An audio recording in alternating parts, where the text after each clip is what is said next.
Beleza?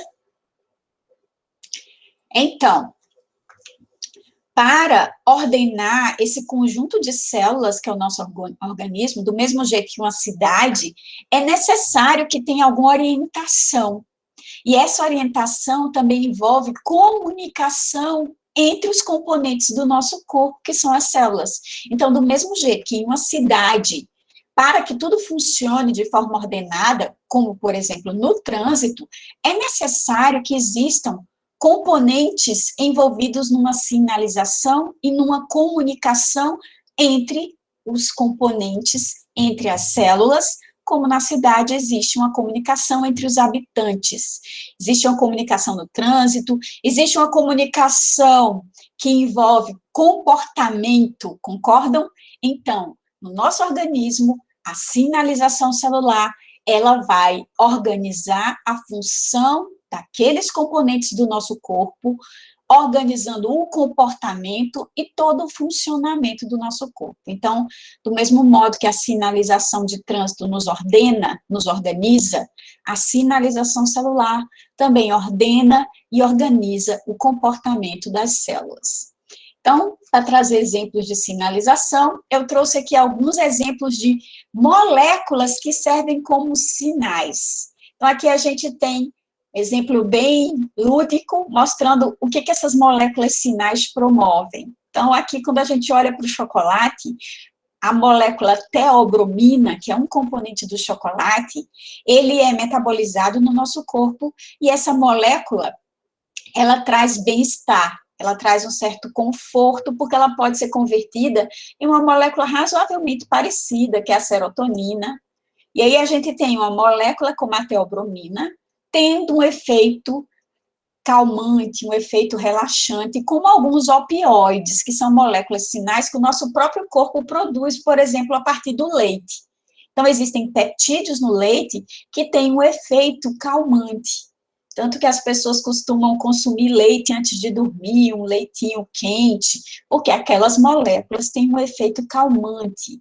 Então, aquelas moléculas têm receptores nas células, receptores para opioides naturais que o nosso organismo produz, tanto endogenamente, quanto a partir do metabolismo de matéria-prima que a gente consome, nutrientes, alimentos. Então, o chocolate, a cafeína tem um efeito, que tipo de efeito a cafeína tem, gente?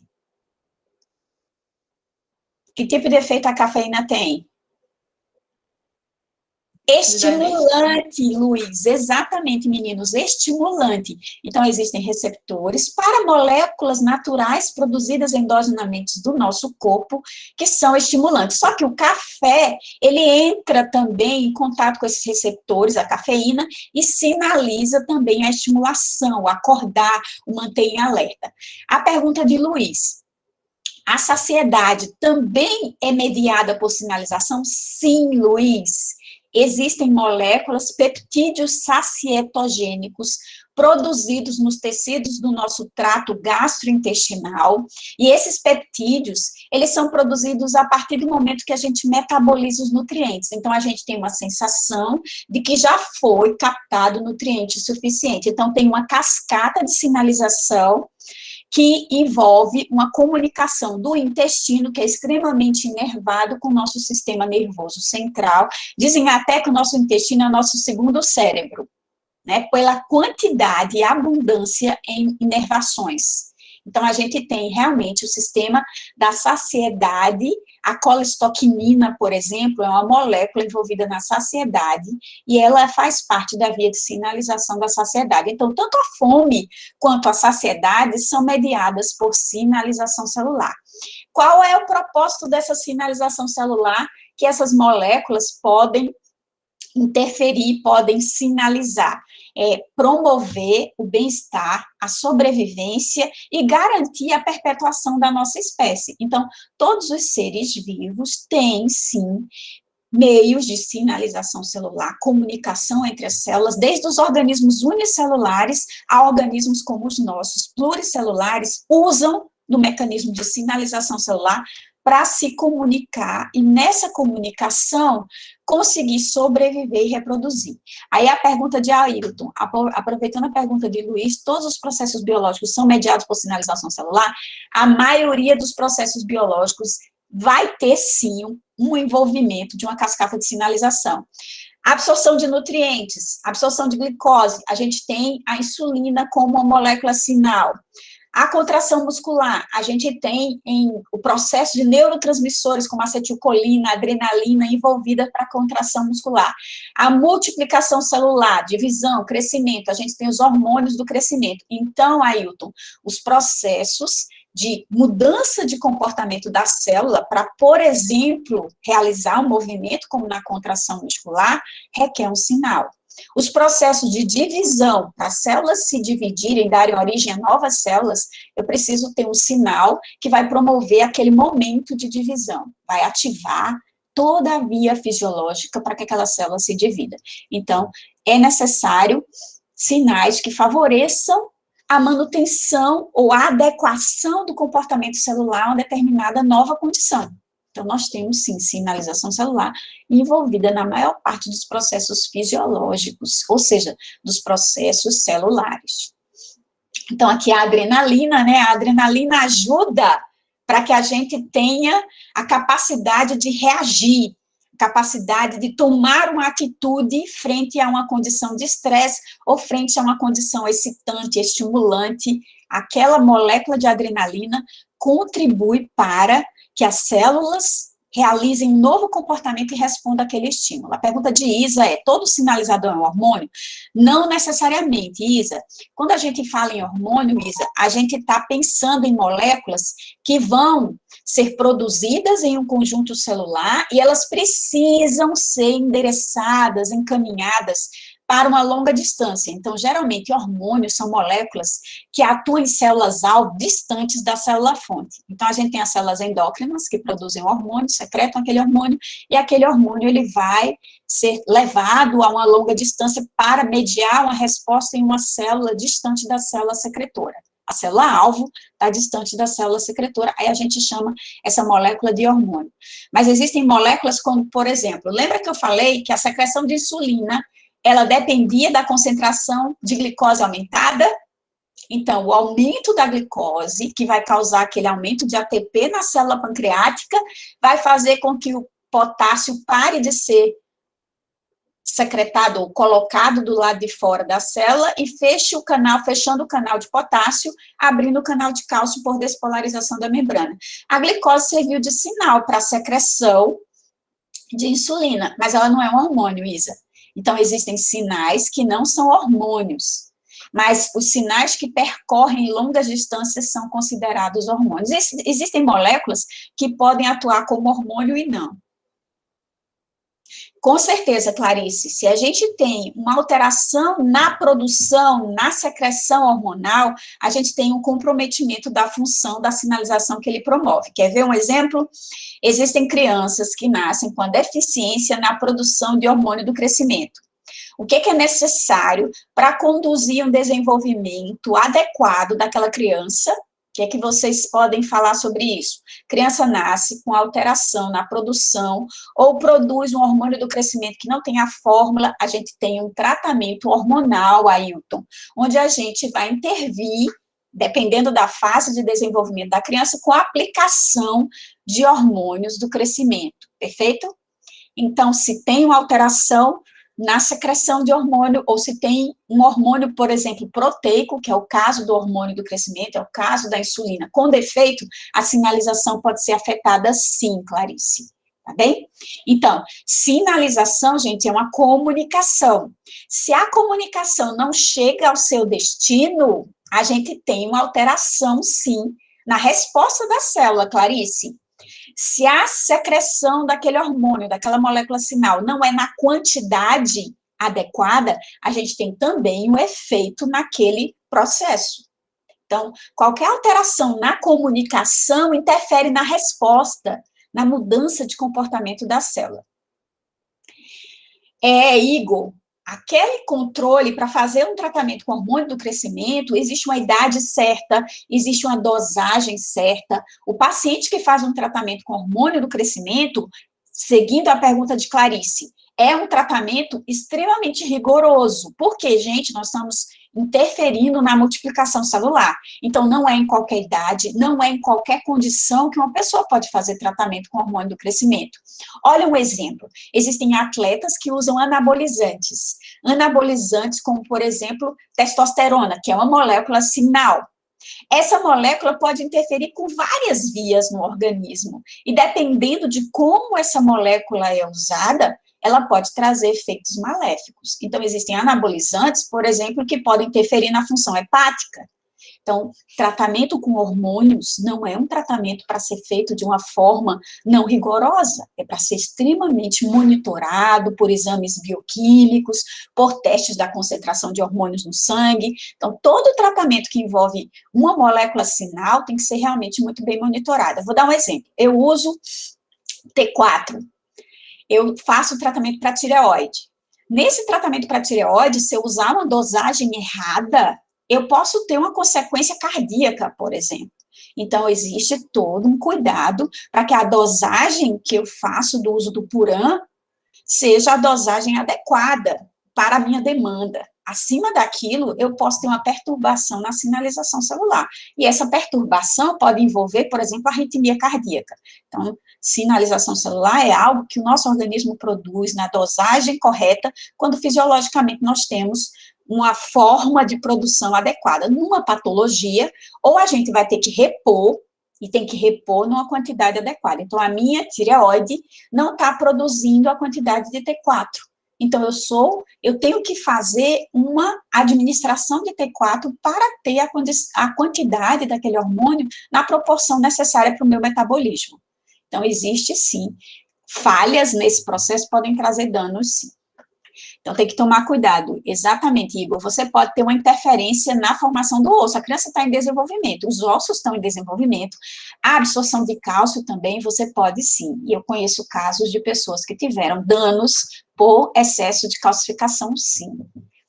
Isa, no caso, exemplo, eu tenho hipotireoidismo. Isa, exatamente o que eu acabei de falar, você tem um problema também com a produção dos hormônios da tireoide. Então, você, como eu, precisa repor, precisa fazer um controle e tomar Puran. Exatamente como eu faço, querida. E aí você tem que ir sempre no endocrinologista, pelo menos anualmente, para ver as taxas e as dosagens, ou pelo menos no clínico geral, para verificar se a dosagem do seu T4 e do seu TSH, que é o hormônio que estimula, está de acordo. Isso, querida, perfeito. Então, beleza, gente. A gente tem uma visão geral, foi legal as perguntas de vocês para a gente entender a importância da sinalização celular. E a gente acabou falando de várias moléculas aqui. Então, a gente falou da insulina, a gente falou dos hormônios da tireoide, a gente falou de saciedade, a gente falou de hormônio do crescimento, a gente, por exemplo, falou aqui da adrenalina, ó, epinefrina, adrenalina. A gente pode, tudo bem, Leandro, a gente pode falar, por exemplo, de neurotransmissores, ou seja, aquelas acetilcolina, que é um exemplo de um neurotransmissor envolvido, por exemplo, na secreção de cálcio lá no tecido muscular, que vai ativar, actina e miosina, né, por remoção da troponina e tropomiosina. Então, sinalização celular, gente, é realmente um tema muito importante. Então, vamos lá. Tudo bem até aqui? Beleza? Então, vamos nessa. Então, quando a gente fala em sinalização, e aí eu trago essa imagem, porque todo mundo diz assim, cascata de sinalização, é isso aqui, cascata de sinalização. É o que a gente está vendo aqui. Essa é uma cascata de sinalização e essa é a analogia que a gente faz com a cascata. A cascata é o resultado do acúmulo de um grande volume de água, que quando ele despenca, ele gera, ele vai aquele volume acumulado vai sendo levado, empurrado, e vai desaguar no mar. Então, primeiro a gente tem, como é que se forma uma cascata, hein, turma? Como é que se forma uma cascata, vocês sabem? Vamos lá, põe a geografia aí para funcionar e me diz como é que se forma uma cascata, para essa analogia que eu vou fazer funcionar. Respondam para mim, enquanto eu bebo água, como é que se forma uma cascata?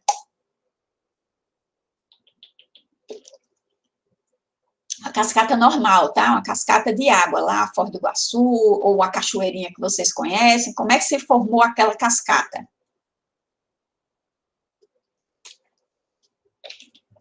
Tudo bem, Dalmo, mas a água que vem para a cascata, para pegar esse desnível e escorrer por esse desnível, vem de onde? Vem da junção de afluentes, e a água do afluente vem de onde? Ailton, vem da nascente, né, Ailton? Ailton, na nascente, o volume de água é muito grande? Hein, Ailton? Na nascente, o volume de água... Não. A nascente, vocês já viram a nascente? Vocês já chegaram a ver uma nascente? Alguém já viu uma nascente de rio? Luiz disse que já. Luiz, parece o quê? Parece um vazamento, não é? Quando vaza alguma coisa, estourou um caninho e fica aquele gotejar, uma goteirinha. Pois é, Lucas, como é que uma goteira vira isso aqui?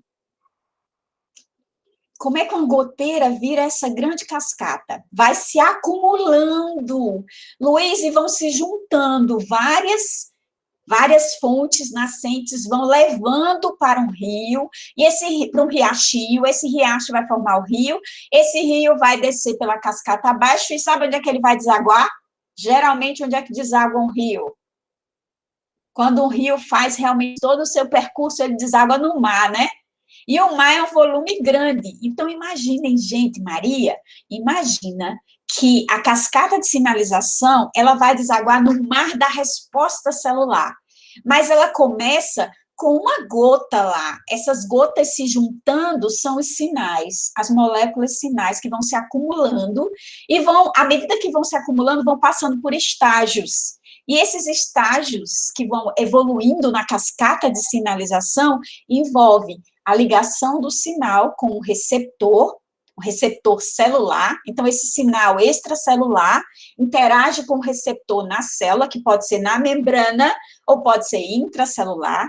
Esse receptor, ao se ligar com esse sinal, ele vai ser ativado, e ao se ativar, ele vai conduzir agora a informação, a comunicação que veio de fora para dentro da célula. E dentro da célula eu tenho um conjunto enorme de atores. Quem são os atores que vão desenvolver a resposta celular? Proteínas.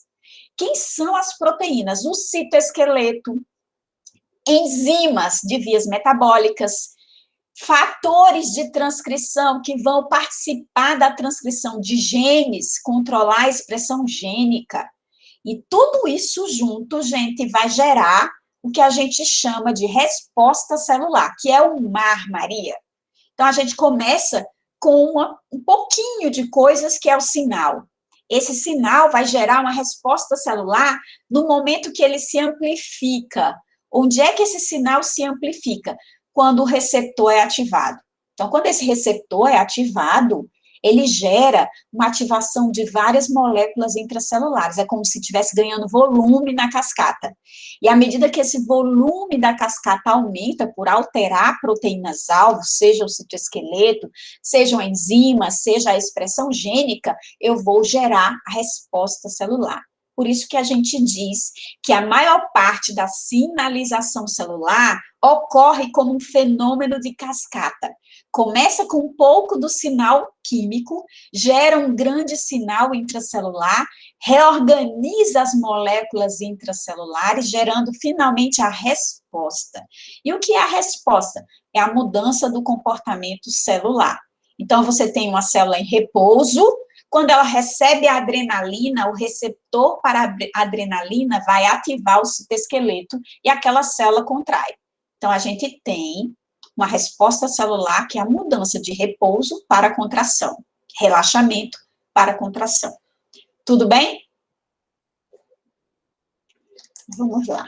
Então, aqui só para mostrar isso, ó. Aqui a gente tem o receptor, e aqui a gente vai ver que esse receptor, ele tem aqui a face extracelular e aqui a face intracelular. Esse receptor tem esse sítiozinho aqui que encaixa o sinal, que a gente chama também, gente, de ligante.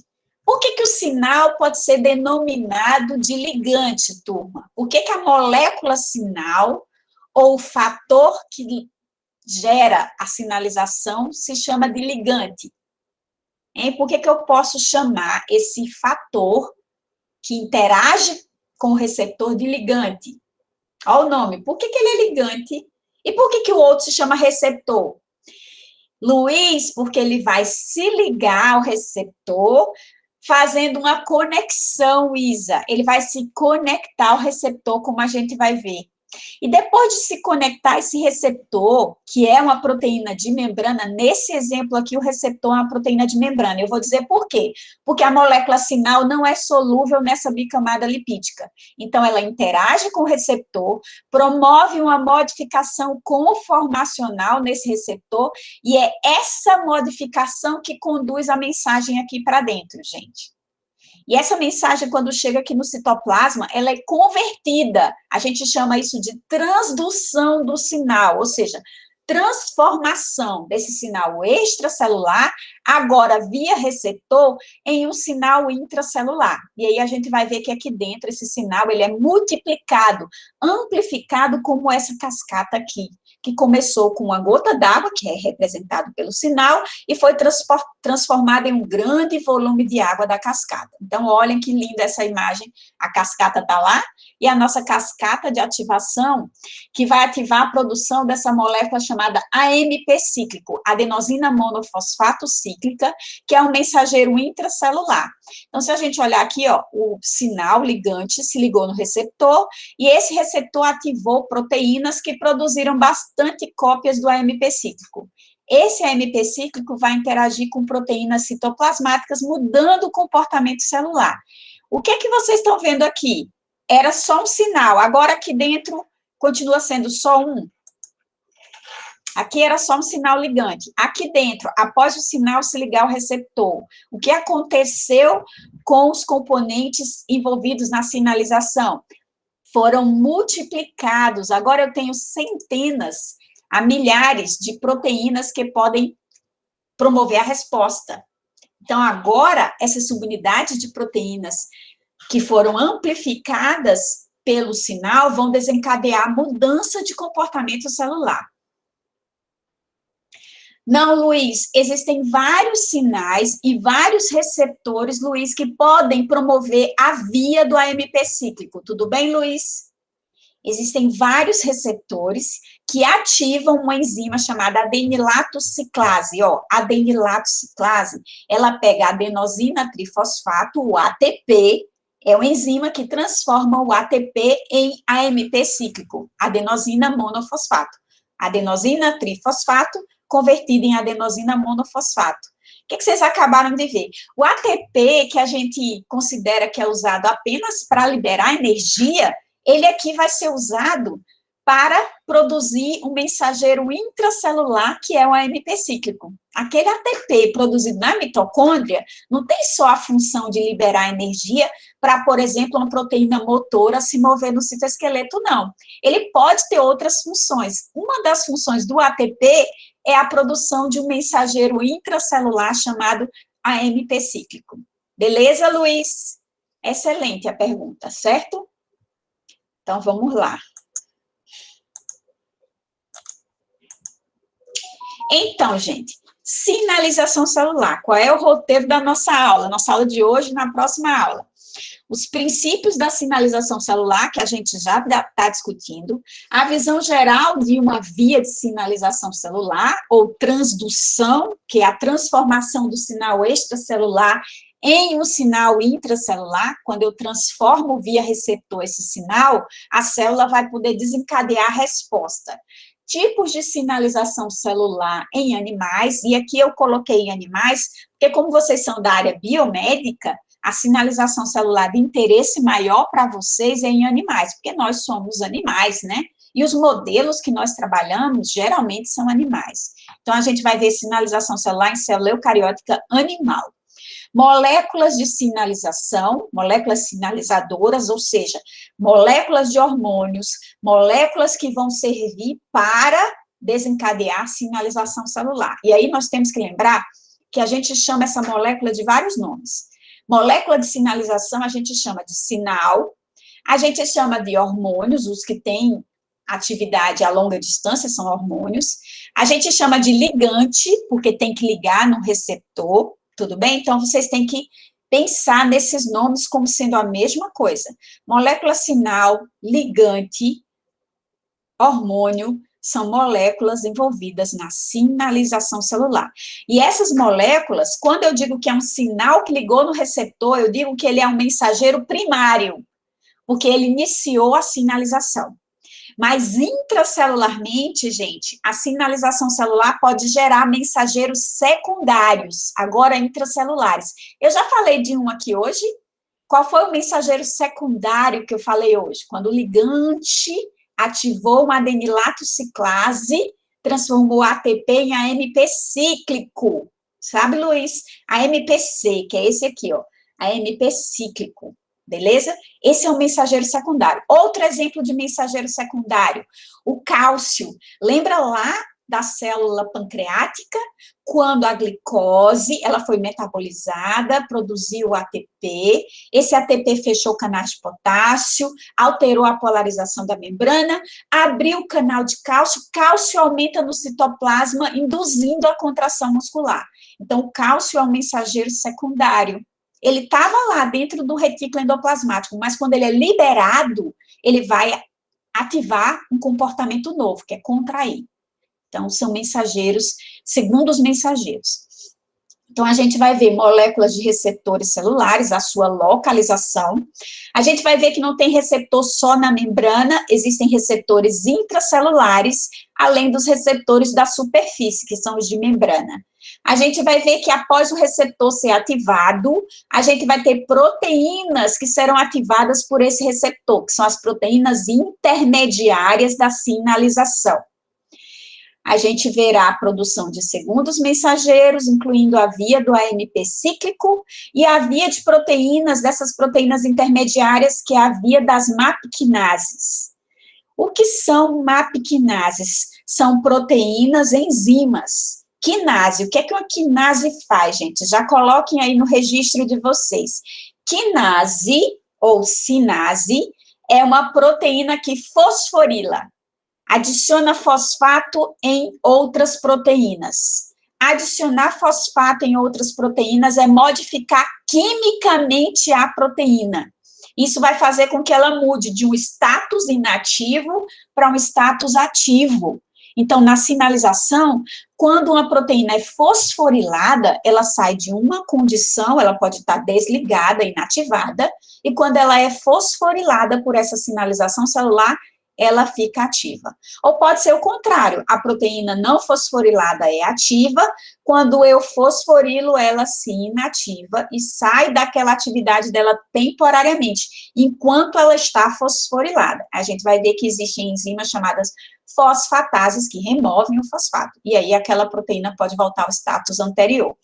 Essa via está envolvida sim, Luiz, no controle do ciclo celular, a gente tem as quinases envolvidas nessa regulação.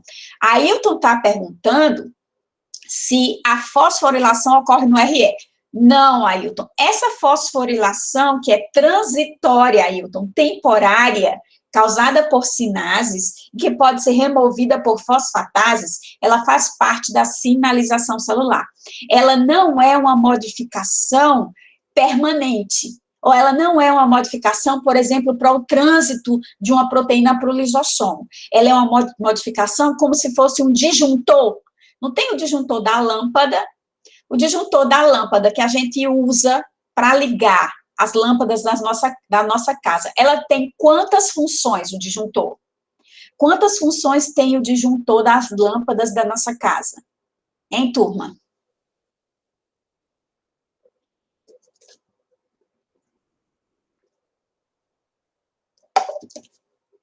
Tem as duas funções, né, Dalmo? Ligado e desligado. Então, turma, quando na sinalização celular uma proteína é fosforilada por uma quinase, ela vai sair de um estado desse para o outro, tudo bem, Dalmo? Vai sair de desligado para ligado, ou o contrário. Quando ela é fosforilada, ela estava ligada, ela vai ser desligada, depende da proteína. Então, o propósito, Luiz, dessa fosforilação é exatamente fazer a função de disjuntor, ativar uma proteína ou inativar. Então, quando eu fosforilo, eu modifico temporariamente aquela proteína e ela vai ser ligada ou desligada, Ailton. Então, as sinases, elas alteram a AMP cíclico ou alteram outras moléculas? As sinases alteram outras moléculas. O AMP cíclico, ele é produto de uma enzima chamada adenilato ciclase. Eu tenho ATP, eu converto o ATP em AMP e faço ele cíclico. Aí é a enzima, sabe, Dalmo? Mas existem vias que são conectadas. Então, eu posso ter uma via envolvendo adenilato ciclase, envolvendo AMP cíclico, em conjunto com a via de sinases para gerar uma resposta. Eu posso somar duas vias para gerar uma resposta final, fisiológica. Então, a gente vai ver também que a sinalização, ela vai variar quanto à distância de onde ela é produzida para onde a célula-alvo está, e quanto ao tempo de resposta. Então, eu posso ter um sinal que leva segundos para acontecer, e eu posso ter um sinal que leva horas. Quer ver um exemplo? Pensa aí num sanduíche bem gostoso ou numa comida bem gostosa que você quer. Agora, me diga o que aconteceu. Vamos lá, me digam o que aconteceu. Salivou? Demorou muito, Luiz? Demorou muito, querido? Não, por quê? Porque essa sinalização é rápida. A gente secretou saliva rapidamente, porque na hora que você pensou, Luiz, você liberou neurotransmissor na glândula salivar para ela secretar saliva. Então, na hora que eu falei comida, você já liberou, você já secretou isso.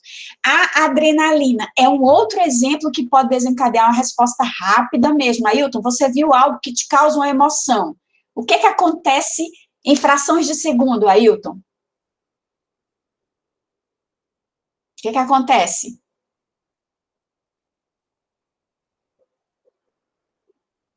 Vamos lá, estou esperando. Aumenta a pressão sanguínea, o que mais? Aumenta o batimento cardíaco, não acelera? Não acelera rapidamente? Porque a adrenalina rapidamente vai ativar receptores beta-adrenérgicos que vão acelerar a contração do músculo cardíaco. Então, essa é uma resposta rápida. Agora, quer ver um exemplo de uma resposta lenta? Vocês na puberdade, quando começou a nascer os pelinhos e haver modificação na estrutura corpórea. Qual é o sinal que está envolvido e o que ele regula? Para adquirir massa muscular e adquirir pelos, barba, ou nós mulheres adquirimos, meninas, adquirimos um pouco de curvas, hormônios sexuais. Esse efeito é rápido ou lento? Testosterona, estrógeno, esse efeito é lento. Por que, Luiz, que ele é lento? O que ele está regulando? Ele está regulando algo que já existe. A saliva, gente, as glândulas salivares já estão cheias de vesículas com saliva, por isso que a gente secreta rápido. A contração muscular no músculo cardíaco, citoesqueleto já existe, então a resposta é rápida, porque é só alterar a interação actina e miosina. No caso da produção do bigodinho, no caso da produção de massa muscular, o que tem que ser regulado? Já existe o que vai ser regulado? E aí? Não, né, Luiz? O que vai ser regulado? É lenta. É lenta, com certeza, mas o que vai ser regulado? A expressão gênica, Dalmo, a expressão gênica para produzir o pelo, para produzir mais massa muscular.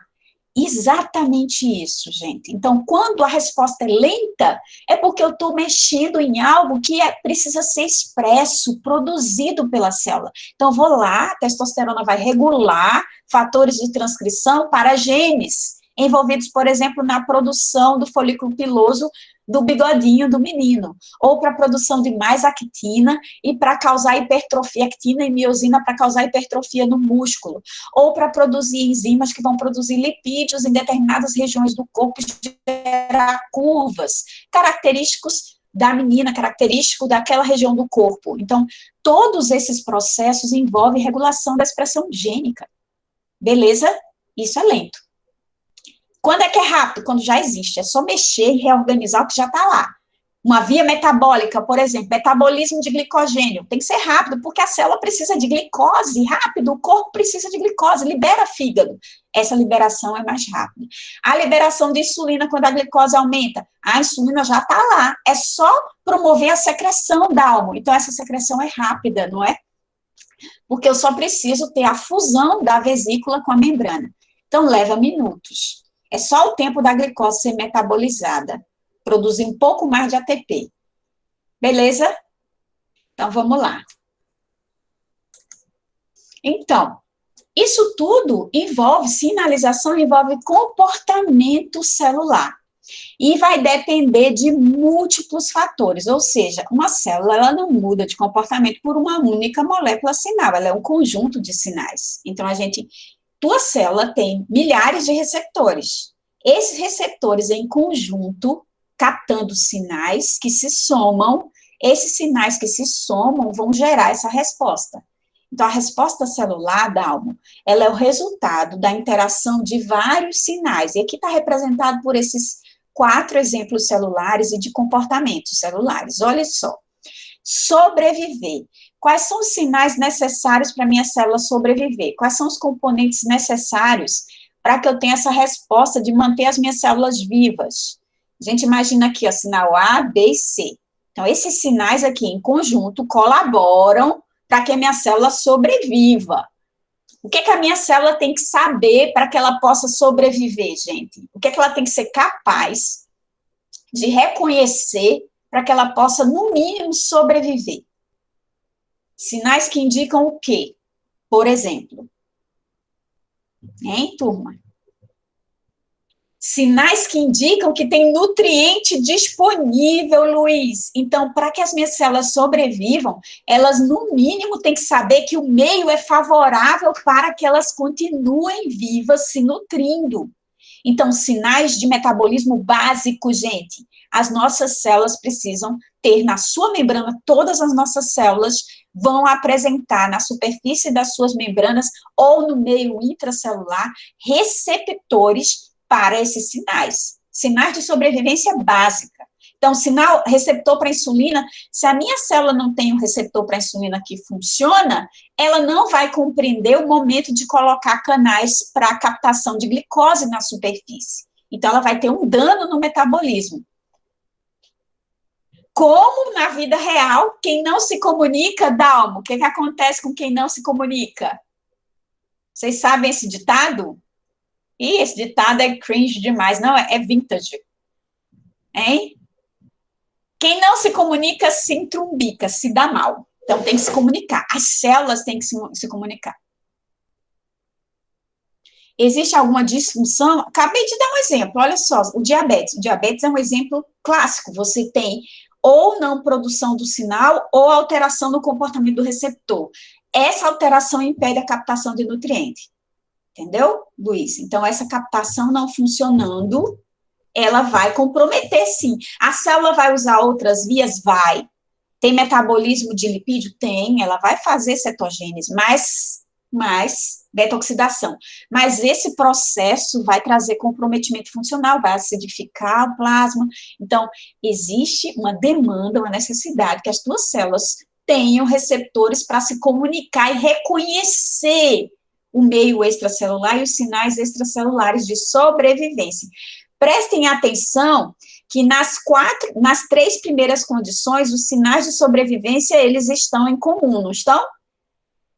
Tanto para se dividir, quanto para se diferenciar, minha célula continua tendo que reconhecer sinais de sobrevivência básico.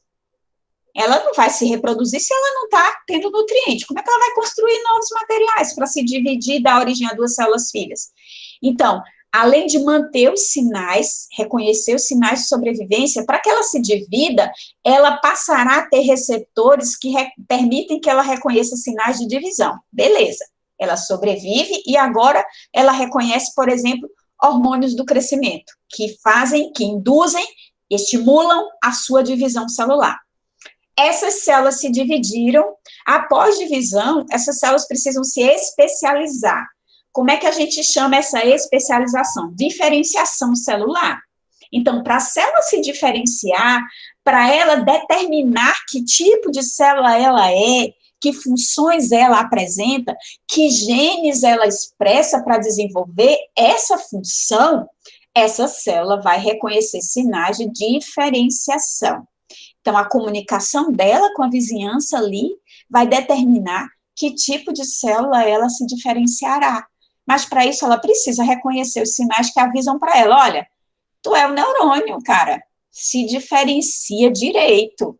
Você vai expressar determinados canais iônicos, você vai expressar a produção de neurotransmissores, você vai se comportar totalmente diferente do pâncreas. Você não é pâncreas. Você tem os genes do pâncreas no núcleo, mas você não vai expressar eles. Você vai expressar os genes característicos da célula neuronal. Então, quem vai mediar isso são os sinais que serão reconhecidos por receptores nessa célula. Mas, ao mesmo tempo, essa célula precisa estar sobrevivendo, então ela continua reconhecendo sinais de sobrevivência para, por exemplo, captar nutrientes, se manter viva.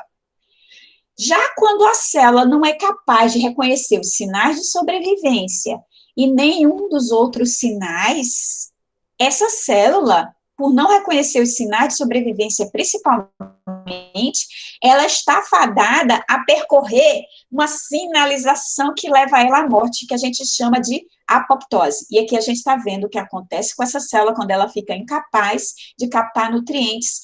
Ela não tem como se manter, se renovar, reconstruir membrana, produzir proteínas. Então, essa célula, por ter carência nesse processo, ela não vai ter entrada de nutrientes como glicose, porque ela não tem lá os receptores para insulina. Essa célula vai ter a ativação de uma cascata pelo fato de não reconhecer sinais de sobrevivência. E essa cascata leva ela à apoptose. E isso, em alguns momentos fisiológicos, é essencial. Eu tenho células que têm que morrer para remodelar o meu corpo. Eu tenho células que vão morrer porque aquela função, aquele papel daquela estrutura não é mais necessária. A gente vai ver isso em apoptose, as membranas interdígitos, quando a gente está na fase embrionária, eu tenho membranas conectando os meus dedos. E à medida que o embrião evolui, essas membranas retraem por apoptose. Isso é um processo de sinalização celular. Beleza? Então, a gente vê que a resposta da célula é um conjunto, essa resposta fisiológica é um conjunto de combinações de diferentes sinais. A resposta é o resultado disso. Então, vamos aqui olhar para esse processo. Então, sinalização celular, a gente pode também chamar de transdução do sinal. Opa, o que quer dizer essa palavra transdução? Quer dizer que eu vou reconhecer um sinal extracelular e transformar em um sinal intracelular, gente. A molécula sinal, na maioria das vezes, ela não entra na tua célula, mas a mensagem que ela traz entra. Se aqui eu tenho um receptor de membrana, a molécula sinal, ela interage com o receptor e esse sinal, ele é conduzido para o interior da célula via receptor. Então, se a gente olhar aqui, eu tenho duas células exemplificadas. Aqui tem uma célula chamada célula sinalizadora, que é a célula que produz o sinal, ou seja, emite o sinal, libera, secreta o sinal. A molécula sinalizadora, né, o ligante, secreta esse sinal vai ser reconhecido por um receptor que aqui, ó, sem o sinal ele está inativo, na célula alvo, que é essa célula segunda aqui.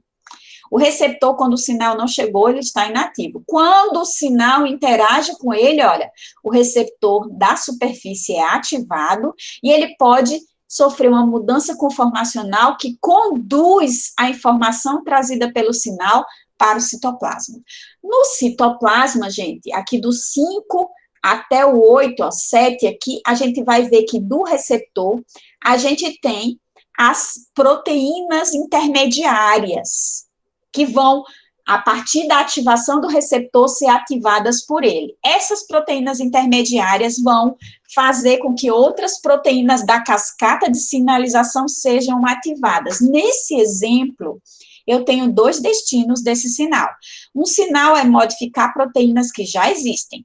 modificar proteínas do metabolismo, que já estão lá no citoplasma, enzimas, por exemplo, da via glicolítica, enzimas, por exemplo, da quebra de glicogênio, já estão lá, ou componentes do citoesqueleto, já estão lá. Então, esse sinal pode mediar a ativação do que já existe. Essa resposta é rápida ou lenta? Proteínas que já existem, é rápida. Aí Luiz está perguntando, essas proteínas são produzidas no citosol? Eu quero transferir essa pergunta para vocês. Olha só, essas proteínas intermediárias da transdução do sinal são proteínas citoplasmáticas. Essas proteínas são produzidas por que grupos de ribossomos, turma? Em Dalmo? São proteínas citoplasmáticas, né? São produzidas por ribossomas livres no citosol, porque são proteínas solúveis na solução do citoplasma. E é importante que essas proteínas, nesse caso aqui, que estão intermediando, elas já, depois do receptor, já tem elas solúveis aqui no citosol. Então, elas são ativadas, porque elas se difundem aqui pelo citosol, interagem com o receptor e são ativadas, são proteínas citosólicas, viu, Luiz? Então, segundo destino, essa resposta é rápida. E esse segundo aqui, ó, 7B, modificações da expressão gênica e no desenvolvimento. Qual é o tipo de resposta que eu estou tendo aqui? É uma resposta rápida ou resposta lenta? É uma resposta mais lenta, por quê, Luiz?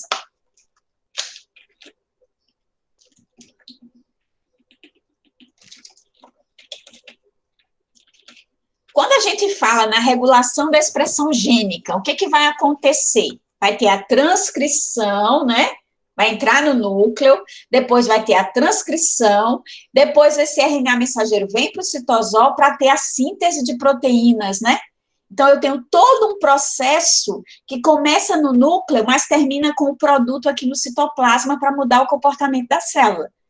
Então, isso envolve várias etapas, por isso essa resposta é mais lenta, né, Dalmo? Envolve a produção de novos componentes. Muito bem. Então, só para a gente lembrar, a célula-alvo, ela precisa de receptores. Porque sem receptores, ela não recebe, não reconhece e, consequentemente, não causa essa interpretação do sinal aqui, ó. Se eu não tenho esse receptor proteico, seja ele na membrana ou intracelular, e aí eu vou já explicar como funciona a diferença desses dois receptores. O de membrana, gente, ele é um receptor para moléculas não solúveis na bicamada. Se ela não é solúvel na bicamada, essa molécula com relação à água é hidrofílica ou hidrofóbica?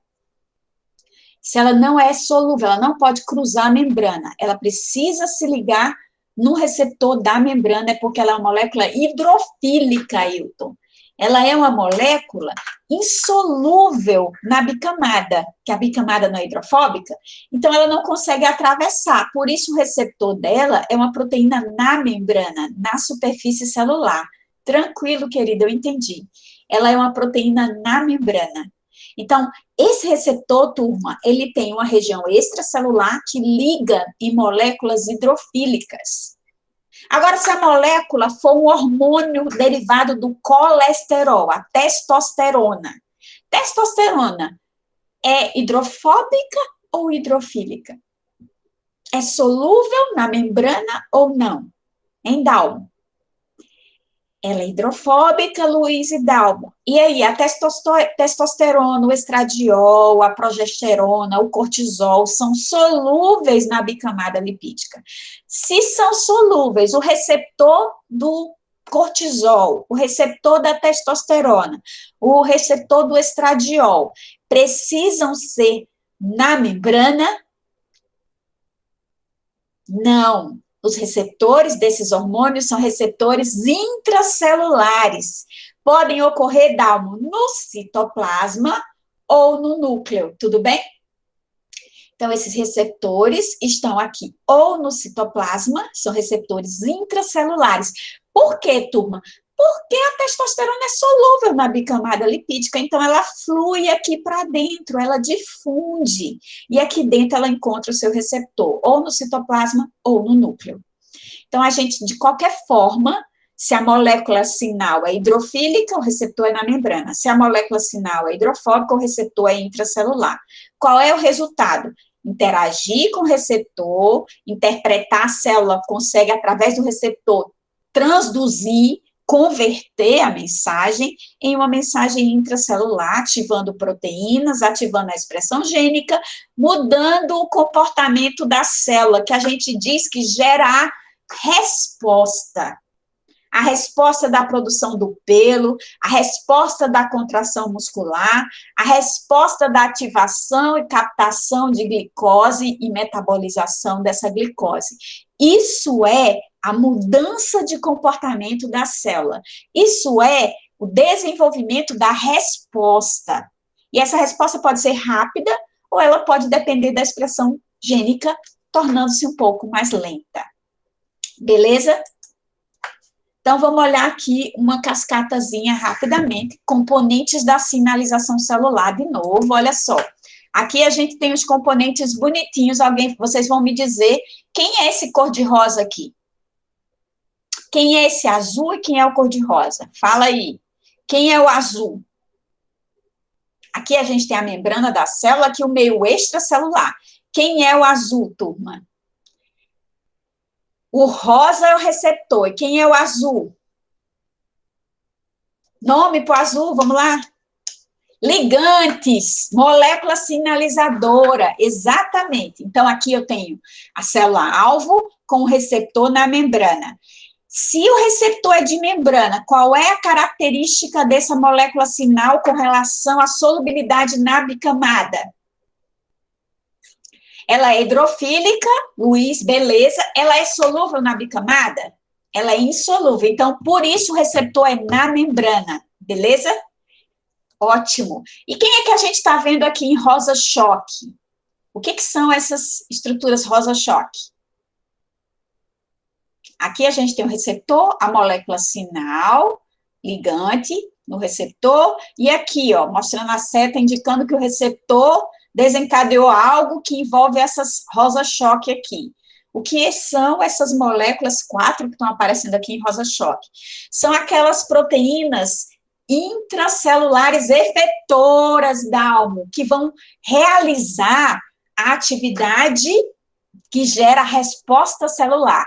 Então, o receptor mediou a transformação do sinal extracelular em um sinal intracelular, ativando proteínas da cascata de sinalização, proteínas efetoras. Então, vamos lá. E aqui dentro, quem é que eu tenho aqui? O que é que essa seta está indicando, gente? As duas setas. Essa seta está indicando uma ativação de eventos citoplasmáticos, eventos rápidos, e essa seta de baixo aqui está indicando o quê? Ativação de quê?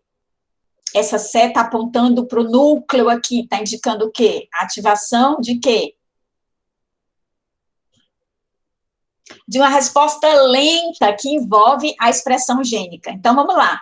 Meio extracelular, citoplasma. Sinal, membrana, receptor. Beleza.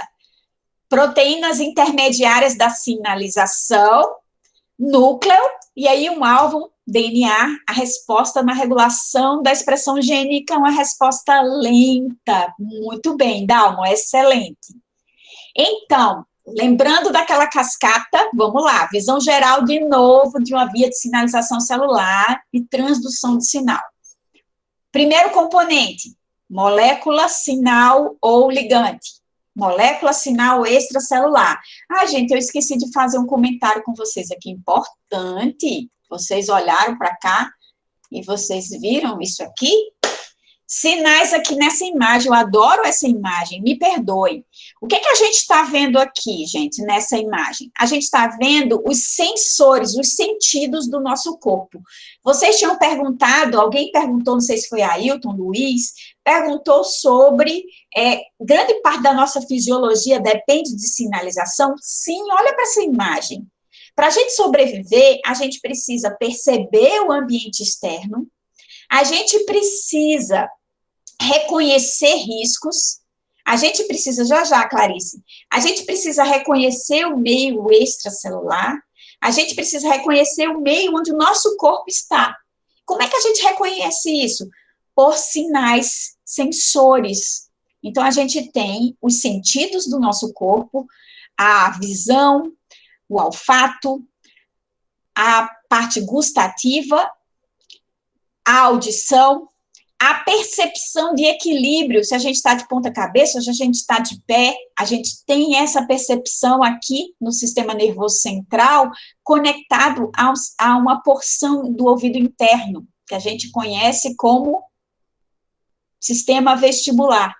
Então, a gente tem aqui, ó, todo um conjunto de percepções que garantem que a gente sobreviva. A gente tem a percepção, por exemplo, de frio, calor, de dor. Tudo isso vai garantir a sobrevivência. E tudo isso é mediado por sinalização celular, tá, gente? Eu esqueci de mostrar essa imagem, e essa imagem é fundamental. Por que eu tenho que sentir gosto? Por que eu tenho que sentir cheiro? Por que ver é importante? Por que sentir dor é importante? Por que sentir calor é importante? Me digam aí.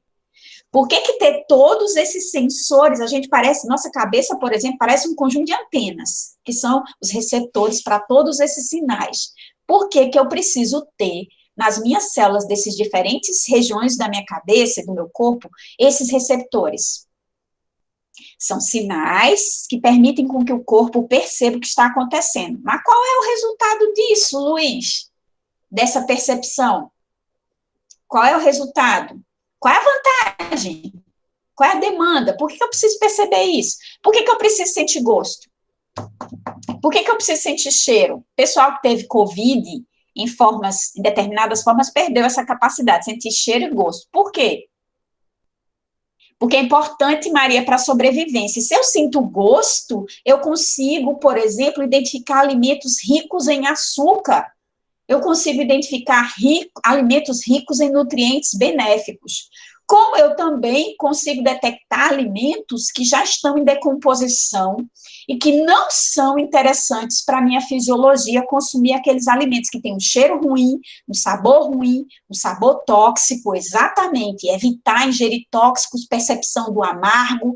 Todos esses sentidos favorecem com que eu selecione o que é favorável para a minha sobrevivência, para o meu organismo, Ricardo. Perfeito. Então, se eu não sou capaz de sentir cheiro, se eu não sou capaz de ver, eu posso me expor ao perigo, não posso? Expor o meu conjunto de células, essa comunidade de células, de trilhões de células do meu organismo ao perigo. Então, ver, ouvir, sentir o tato evita com que eu me exponha a dano. Então, respondendo aquele começo das perguntas da aula, a sinalização celular, ela está, sim, relacionada a todos os fatores que envolvem a sobrevivência, por isso ela é tão importante fisiologicamente. Ok, Clarice, eu tinha falado que ia responder para você. Clarice, aqui, Clarice? Nesse ponto, Clarice, confirma aí, dá um ok. Ah, excelente, a Radassa. A Radassa está dizendo que, como a gente não vê o vírus, é difícil a gente saber se defender. Então, a gente não vê, mas o nosso macrófago vê, né, Radassa? O problema do vírus está exatamente aí. O meu macrófago, quando esse vírus entra nas minhas células, ele desliga as sinalizações que ativariam o meu macrófago. Aí é que entra a vacinação. A vacinação é uma forma do teu macrófago poder ver. Você oferece, como é o retrato falado daquele vírus para o macrófago. Você não se expõe ao vírus, mas você dá o retrato falado, que é o vírus morto, ou uma proteína spike específica do vírus, no caso das vacinas, que são a partir de RNAs. Beleza? Entendeu? Excelente, Radassa. Clarice, vamos lá. Aqui a gente tem a molécula sinal, aqui está o meio extracelular, está aqui o sinal, ele interage com o receptor. Esse receptor sofre uma mudança conformacional, Clarice, aqui na parte intracelular, ele expõe essa regiãozinha, que ativa proteínas intracelulares. Essas proteínas intracelulares são as intermediárias da sinalização. São elas, Clarice, que fizeram, junto com o receptor, a conversão desse sinal, que ficou do lado de fora, ligada a essa porção extracelular do receptor, em um sinal agora intracelular. São elas, Clarice, que vão efetivar o processo que leva à resposta, que vão ativar os componentes da resposta. Então, elas são proteínas intermediárias. E aqui a gente vê que essas proteínas intermediárias da sinalização vão, ó, no caso dessa seta aqui, por exemplo, ativar o citoesqueleto ou vias metabólicas. E no caso dessa seta aqui de baixo, ela vai ativar a expressão gênica. Essa resposta aqui é mais lenta, desencadeada por essa, mas essa ativação aqui ela é mais rápida, porque os componentes da resposta, nessa porção da resposta, da cascata, já estarão prontos. Uma resposta, Clarice, ela pode começar com eventos no que já existe e se completar com a produção de novas moléculas, como discuti com o Dalmo. Clarice, ficou claro? Beleza, querida. Então, a gente estava aqui nessa cascata, onde a gente tem uma visão geral dessa transdução. Então, voltando para a nossa conversa, nós temos uma molécula sinal, e aqui eu tenho a membrana, gente, aqui o receptor em verde claro. Esse receptor, ele tem uma porção extracelular que se liga no sinal, tem uma porção transmembrana, essa é uma proteína transmembrana, esse trecho aqui é hidrofóbico, esse trecho aqui que está ligando no sinal, é hidrofóbico ou hidrofílico? É polar ou apolar? Essa porção aqui, polar ou apolar? Polar, tá? Que voltar para o meio extracelular, né? Esse trecho aqui, Dalmo, polar ou apolar? Esse trecho transmembrana? E esse trecho citoplasmático, polar ou apolar? Trecho citoplasmático. Isso, polar, para interagir com essas proteínas nesse meio aquoso que é o citoplasma. Então, quando o sinal se liga ao receptor, ele sofre uma mudança conformacional, esse receptor, vocês estão vendo que o sinal não entrou? Por que esse sinal não vai entrar? Porque ele é uma molécula polar, ele não vai passar nessa bicamada. Mas o receptor, quando ele sofre uma ligação com o sinal, ele sofre uma mudança dinâmica na sua estrutura. Essa mudança, aqui no meio intracelular, resulta numa interação dele, receptor, com as moléculas intermediárias intracelulares, com proteínas intracelulares intermediárias dessa cascata. Aí, essas proteínas intermediárias, elas vão gerar, elas podem sim, Luiz, gerar mensageiros intracelulares secundários, tudo bem? Não são as proteínas que são, Luiz, são produtos da ativação dessas proteínas. As proteínas são intermediárias da sinalização. Elas são efetoras intermediárias da sinalização. Elas podem gerar um mensageiro intracelular. Elas podem gerar, por exemplo, um AMP cíclico. Se uma dessas proteínas for uma adenilato ciclase, ela converte ATP em AMP cíclico. Se uma dessas proteínas ativar um canal de cálcio, eu posso bombear cálcio para dentro do citoplasma. O cálcio é um mensageiro secundário, certo, Dalmo? Ou Luiz? Certo, Luiz? E aí, essas proteínas, depois que elas são ativadas, em sequência, olha, uma proteína foi ativada pelo receptor, ela, por sua vez, ativou uma segunda proteína, que, por sua vez, ativou uma terceira. Essa terceira proteína pode ter como alvos moléculas efetoras que vão interagir com enzimas. Essa proteína aqui pode ativar, pode ser uma sinase, uma proteína que fosforila, que ativa uma enzima do metabolismo energético. Então, a enzima já está lá no citoplasma, a via glicolítica, por exemplo. Então, eu posso ter essa proteína ativando a glicólise. Ou eu posso ter essa proteína ativando a quebra de glicogênio, a glicogenólise. Então, a quebra de glicogênio vai alterar o metabolismo. Essa proteína pode interagir com o citoesqueleto, ativar a quitina e miosina. Então, eu posso ter uma mudança no movimento, uma mudança de forma da célula. Ou essa proteína pode entrar no núcleo, ativada, após o sinal, ela é ativada, ela pode entrar no núcleo e regular a expressão gênica. Então, esses dois eventos aqui das extremidades, são eventos lentos ou rápidos? Essa proteína efetora ativou, essa proteína intermediária ativou proteínas aqui, tanto metabólicas quanto do citoesqueleto. Essa resposta é lenta ou rápida? Rápida. E essa aqui, essa ativação aqui da expressão gênica, lenta ou rápida? Lenta. Agora a pergunta de Isa, nos peroxissomos, quem ativa a catalase? Isa, nesse caso não. A catalase no peroxissoma, ela já está ativa, ela já está funcional lá, ela está só aguardando a chegada do substrato. Por quê? Porque o substrato, a catalase encontra com ele toda hora, porque o peróxido de hidrogênio é um produto do nosso metabolismo, é um produto da nossa beta-oxidação. Então, como eu tenho beta-oxidação ocorrendo no peroxissomo, promovendo a quebra de ácidos graxos, eu tenho que ter a catalase. Não, Isa, não precisa, porque essa enzima, ela está ativa dentro da organela de forma constitutiva. Certo, Isa?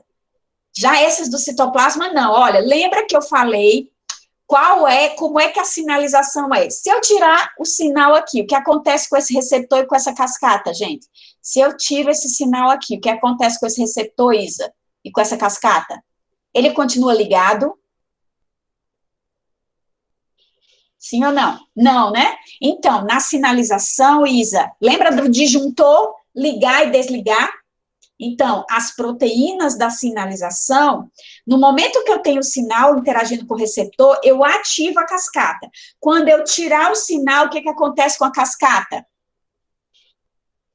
Fica ligado ou desliga?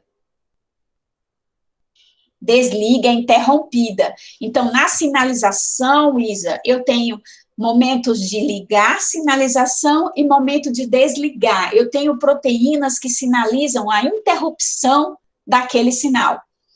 Já aquela enzima, que é uma enzima metabólica do peroxissomo, a enzima envolvida na remoção de uma toxina, ela está constitutivamente ativa, certo, Isa?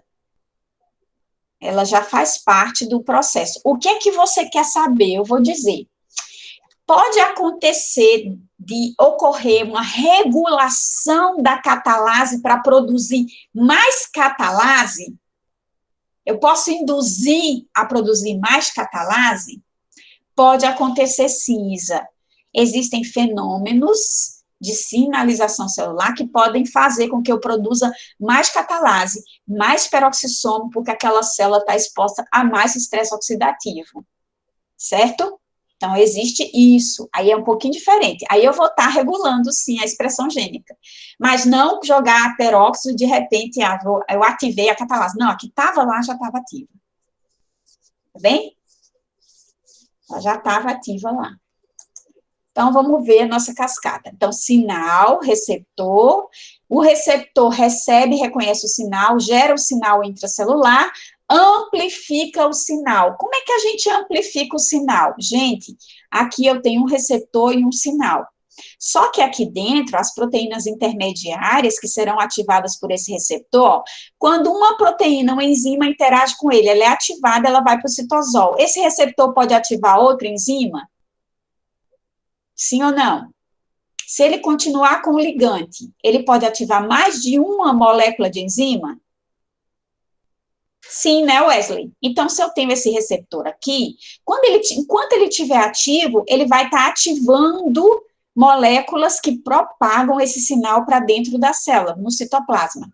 Esse sinal propagado pode gerar várias cópias daquela enzima ativa, pode ligar várias cópias da mesma enzima, e essa enzima pode converter várias cópias do substrato em muitos produtos ativos. A gente chama isso de amplificação do sinal. Então, uma molécula sinal, lembra da cascata?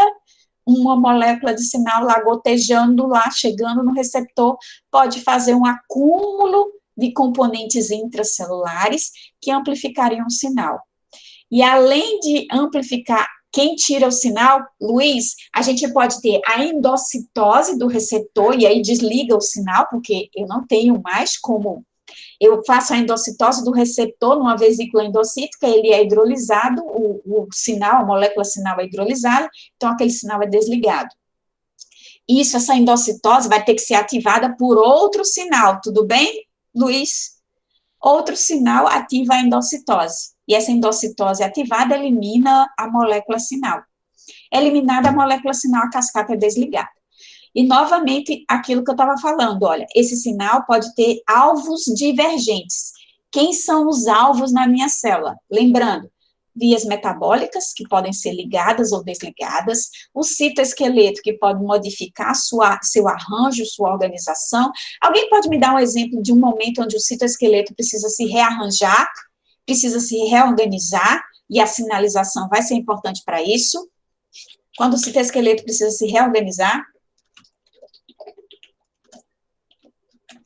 e a sinalização será fundamental. Na divisão celular, na migração celular também, Luiz, na formação dos pseudópodos, eu preciso rearranjar. Então, quando a gente pensa numa célula migrando, ou na organização dos tecidos para que esse tecido apresente uma polaridade durante a embriogênese, não é, Dalmo? O citoesqueleto, ele precisa, a célula precisa receber sinais para organizar o posicionamento do citoesqueleto. Então, só para que vocês, na contração muscular, o citoesqueleto, ele não vai se rearranjar, Luiz. Ele vai apenas permitir a interação dos filamentos grossos de miosina com os filamentos finos de actina. Então, o que acontece na contração? Eu tenho lá actina e miosina, só que a actina está envolvida com tropomiosina.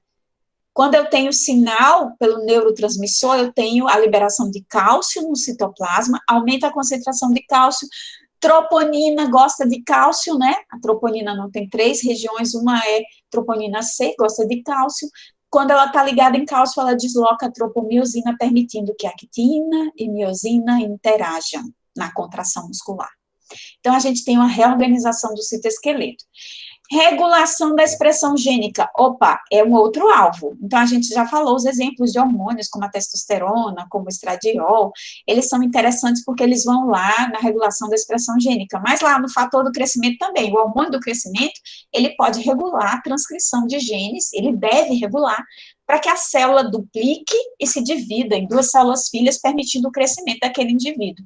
Então, regula a expressão gênica. Moléculas de diferenciação celular, elas também vão regular a expressão dos genes específicos daquele tipo celular que está se diferenciando. Então, tudo isso envolve regulação da expressão gênica. Então, esse receptor vai atuar de forma a transferir a informação daqui do meio extracelular para o meio intracelular, converter essa informação em um sinal intracelular, facilitando que esse sinal seja amplificado, distribuído e atinja os alvos para gerar a resposta. Então, aqui a gente olha de perto como a sinalização pode acontecer. Tipos de sinalização quanto à distância do evento, da secreção do sinal até a resposta. Tipo de sinalização, sinalização por moléculas solúveis e por molécula de membrana. Então, vamos começar por essa primeira. Quando o sinal é uma proteína da membrana, não é solúvel, né?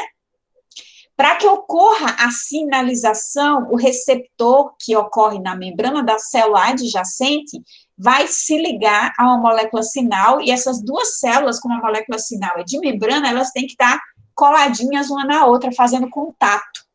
Por isso que a gente diz que essa célula sinalizadora, ela vai ter um mecanismo de sinalização dependente de contato. Ela não tem como o sinal se difundir, porque é um sinal de membrana. Então, essa sinalização é a curta distância. Então, sinalização a curta distância, o primeiro exemplo é a dependente de contato, e sinalização a curta distância, só que de moléculas solúveis, são a sinalização parácrina e a sinalização autócrina. Na sinalização parácrina, que a gente vê aqui do lado, a célula secretora ou sinalizadora libera moléculas, sinais, mediadores locais, porque o sinal vai atingir células na vizinhança. Então, essa sinalização parácrina, ela sinaliza células diferentes da célula secretora, da célula sinalizadora, as células-alvo são diferentes, mas elas estão ali na periferia, pertinho da célula secretora. As células-alvo são vizinhas, mas são diferentes da célula secretora. A inibição por contato ocorre na divisão celular? Ocorre sim, Luiz. Um dos mecanismos que regula o crescimento dos nossos órgãos a inibição por contato. E uma das características da célula tumoral, Luiz, é exatamente desligar a sinalização por contato. Quando ela desliga a sinalização por contato, as células se dividem de forma descontrolada, formando massas celulares chamadas de tumores. Então, sinalização celular tem tudo a ver, por exemplo, com tumorigênese, com formação de câncer, formação de massas celulares. As células sinalizadoras e as células-alvo, elas têm alta especificidade, viu, Clarice? O que é a célula? A sua pergunta foi ótima. O que é a célula ter especificidade? Eu não toquei nisso e foi bom você falar. O sinal, gente, ele é específico para o receptor. Então, Clarice, para uma célula responder àquele sinal, o que ela precisa ter? Para uma célula conseguir reconhecer um determinado sinal, o que ela precisa ter?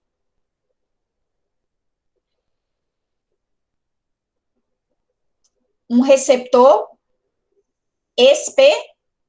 específico, né? Um receptor específico da alma, exato. Mas existem sinais que são genéricos, sinais que a maioria das células tem que apresentar. Quem são esses sinais que a maioria das células tem que reconhecer, tem que ter o receptor para reconhecer? Eu falei lá naquele slide das quatro regulações que a sinalização pode promover.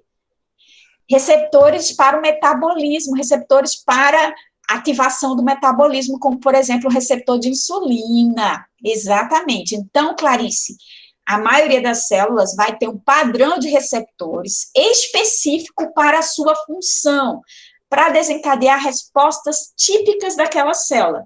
Porém, existem alguns receptores que vão ter uma distribuição mais geral, que são aqueles receptores envolvidos no metabolismo basal, por exemplo. Então, existe alta especificidade da molécula sinal para o receptor e para a célula-alvo, mas existem conjuntos de receptores que ocorrem em células diferentes. O mesmo tipo de receptor pode ocorrer em células diferentes. Só que, Clarice, dependendo da combinação dele com outros receptores, é que a gente tem a especificidade da célula-alvo. Mas a molécula sinal, ela interage especificamente com um receptor que encaixa nela. Então, tem uma alta especificidade entre o receptor. Só que nossas células têm padrão de receptores variados, combinações de receptores variadas. E a gente viu naquele slide aqui, ó, nesse slide aqui, esse padrão, né?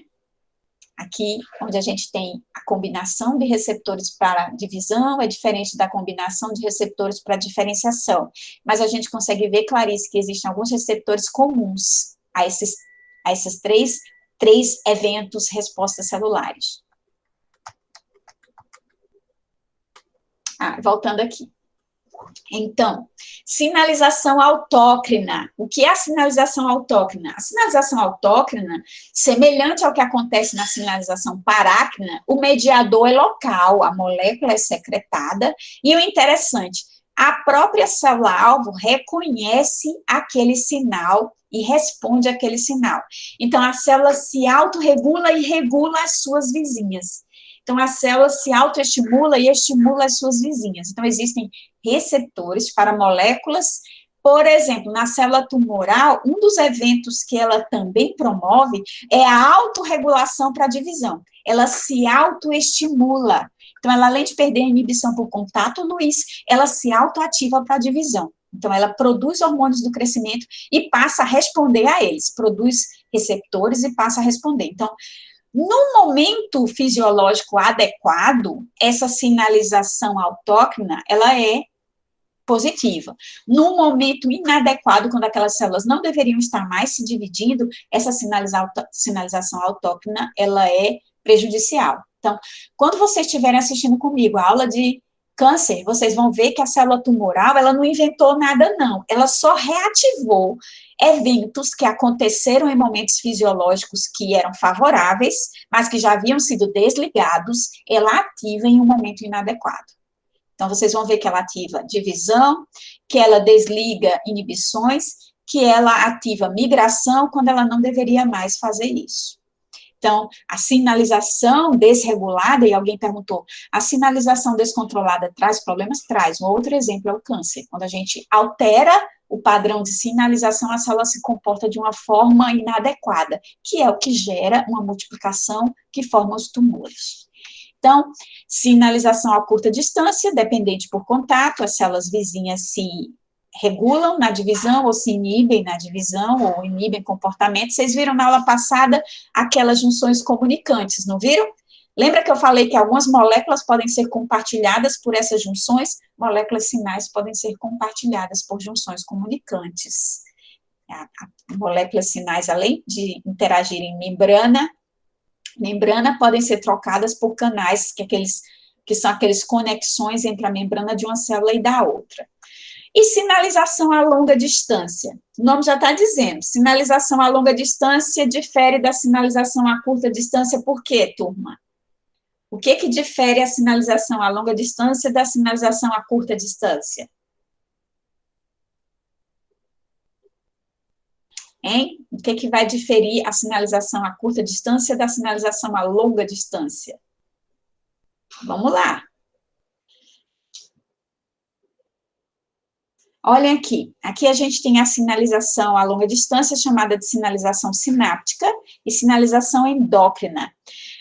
A célula que secreta o sinal, né, a célula secretora ou sinalizadora, viu? Célula sinalizadora Dalmo, e a célula receptora ou célula-alvo, receptora do sinal, estão distantes uma da outra. Essa sinalização é vista como a sinalização a longa distância. Quais são os dois tipos de sinalização a longa distância? A sinalização sináptica e a sinalização endócrina. E o interessante, na sinalização endócrina, a gente percebe isso nitidamente. O sinal é secretado por uma célula endócrina, por uma glândula, ele é distribuído pela corrente sanguínea e atinge células-alvo a longa distância. Perfeito? Diferente daqui, ó, que é ali na matriz extracelular, nas células vizinhas, aqui eu tenho que mandar o sinal, o hormônio para o sangue. Já na sinalização neuronal, a gente pode interpretar ela como mista.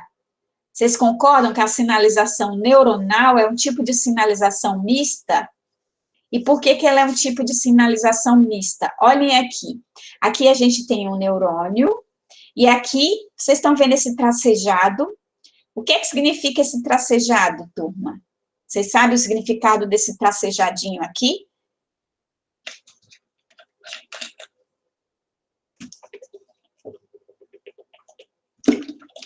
Não, os axônios são longos mesmo. Mas essa porção distendida da membrana para chegar na célula-alvo chama axônio, né? Só que esse tracejado, Dalmo, está dizendo que são vários neurônios conectados por sinapses com outros neurônios. Tudo bem, Dalmo? Então, esse tracejado significa que nesse caminho entre a célula inicial que percebe o sinal e que vai conduzir um impulso nervoso até o alvo, quem é o alvo? O alvo do neurônio pode ser outro neurônio no percurso, certo? Ou o alvo pode ser uma glândula endócrina que vai secretar, o que eu fiz com vocês quando eu mandei vocês salivarem falando da comida, foi uma condução por sinapse, né? E o alvo pode ser um tecido muscular. A distância entre eu vi, por exemplo, um cão grande correndo atrás de mim, e o meu músculo fez com que eu corresse, essa informação, permitiu com que eu corresse, essa informação, ela foi conduzida a longa distância para as minhas pernas. Porém, esse percurso foi feito de um neurônio para o outro, até chegar na célula muscular. Nesse intervalo entre um neurônio e outro, a sinalização é a longa distância ou a curta distância? Entre um neurônio e o outro, a sinapse, que é a secreção do neurotransmissor no axônio de um neurônio, e o reconhecimento na membrana do próximo neurônio que conduziu essa informação. Essa sinalização é a longa distância ou a curta distância? A sinapse em si. Hein? A sinapse entre um neurônio e outro. É curta, né, Clarice? Mas o sinal é no músculo, não é, Clarice? Então, para chegar da minha informação que eu decodifiquei no cérebro após ver o cachorro, até chegar no meu músculo sendo conduzida por impulso nervoso, a informação e a sinalização foi curta ou longo o percurso? Foi longo. Aí eu digo, Clarice, que essa sinalização neuronal ou sináptica, ela é mista, porque entre uma célula e outra, no processo, no caminho, ela é curta, ela é parácrina, não é? Entre uma célula e outra, ela é parácrina. Mas quando eu penso de onde eu construí a informação até a perna que vai correr, a informação é a longa distância. Tudo bem? Ficou claro, Clarice? Adorei, ficou claro, Clarice, foi ótimo. Foi linda essa frase. Tá joia, querida. Então, tá certo, Wesley. Até. Então, vamos seguir aqui. Como...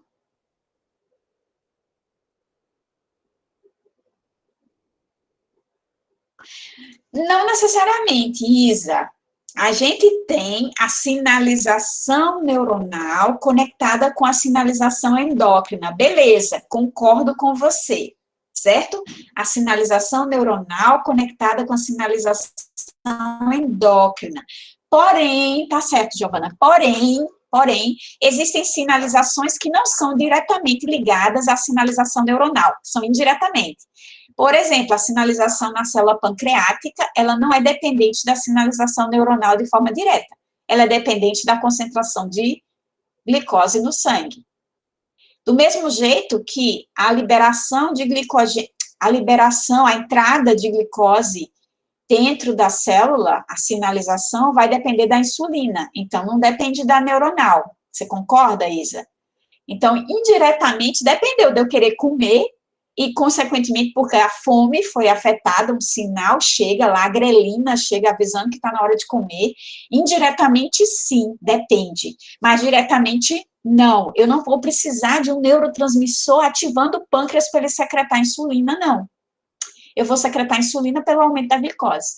Mas, indiretamente, sim, porque eu vou sentir fome e porque o meu organismo vai estar o tempo todo tentando compensar a deficiência de glicose se eu tiver inanição. Mas diretamente não. A gente controla, a gente acredita que o sistema nervoso central é o controle de tudo. Em parte, sim. Em parte, totalmente não. Então, vamos lá.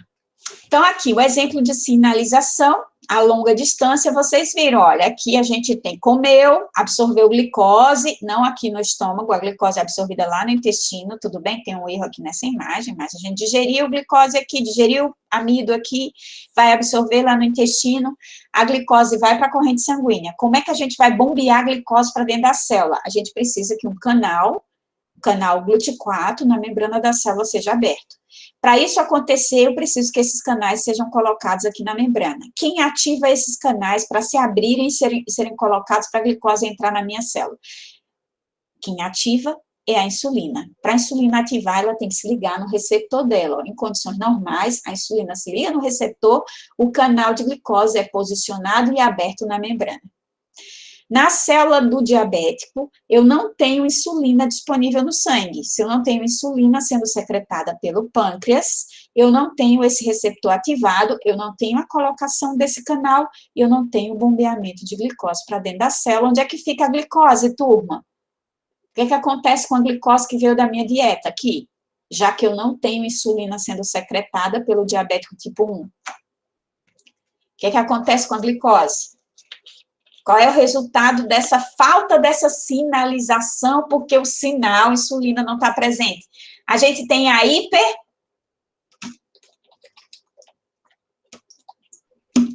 Glicemia. Hiperglicemia, Andréa, muito bem. A gente tem a hiperglicemia. Obrigada, Andréa, gostei de ouvir sua voz. Então, vamos lá. Tá aqui. O que que a insulina, então, faz, né? O que que a insulina promove? A insulina, ela vai ser como uma chave, o receptor dela reconhece ela do mesmo jeito como a chave, é como se ele promovesse a abertura, quando a chave encaixa na fechadura, que é o receptor, ele promove a abertura, a chegada desses transportadores de glicose da porta. E aí a glicose entra na célula. E como funciona a pessoa que adquire resistência à insulina?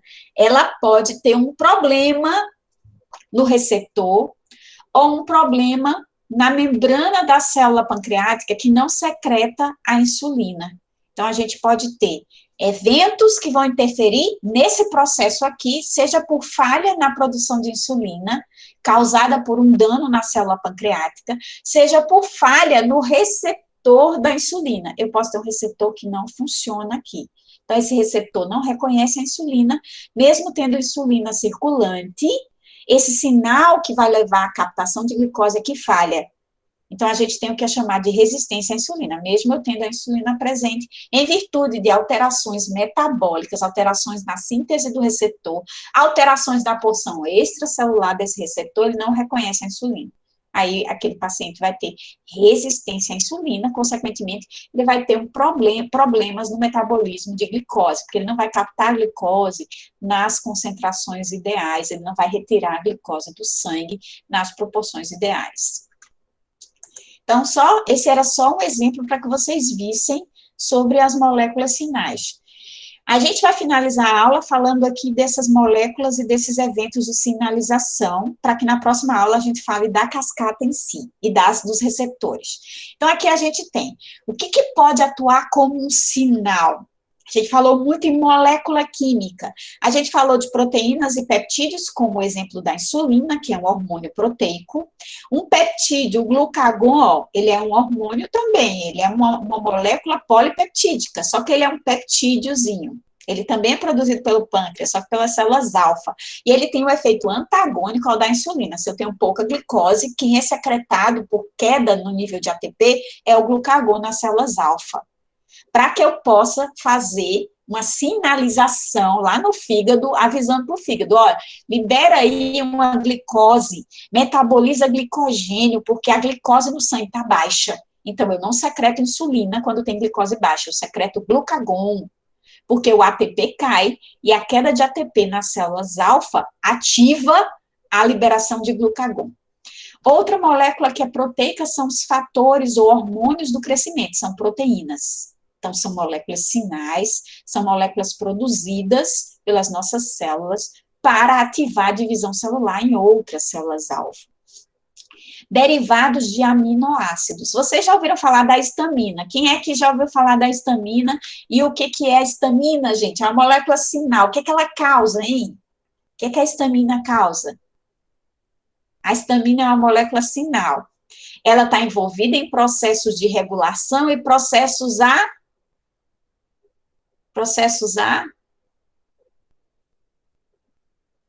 alérgicos, não estão? A histamina, quando a gente tem uma alergia, né, Kívia? A gente tem coceira ou espirra, o nível de histamina é aumentado, é uma molécula de sinalização, Kívia. Essa molécula é derivada do aminoácido histidina, ela é produzida a partir da histidina, é um derivado de um aminoácido. A epinefrina e os hormônios da tireoide, tiroxina 3, é derivada de um aminoácido chamado tirosina. A histamina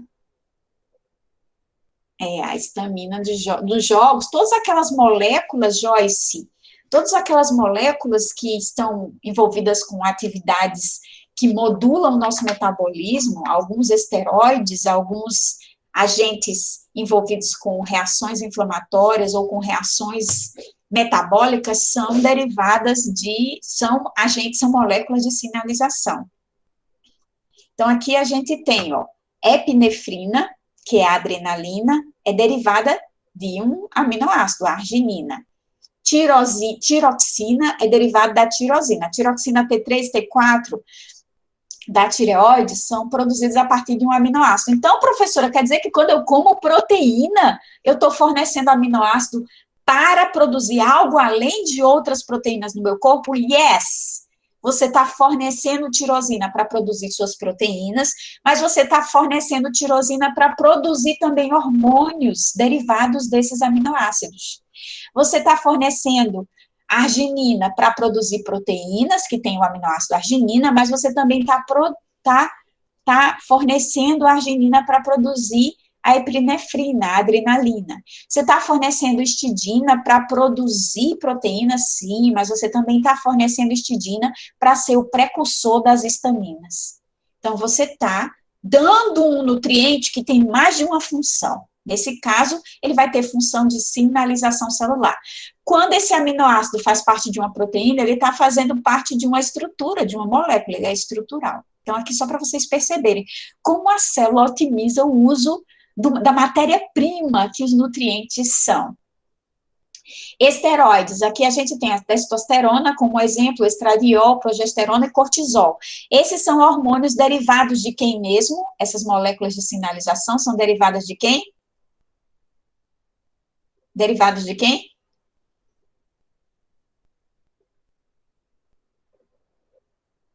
Derivados de quem? Testosterona? Do colesterol. São aqueles solúveis na bicamada. Perfeito.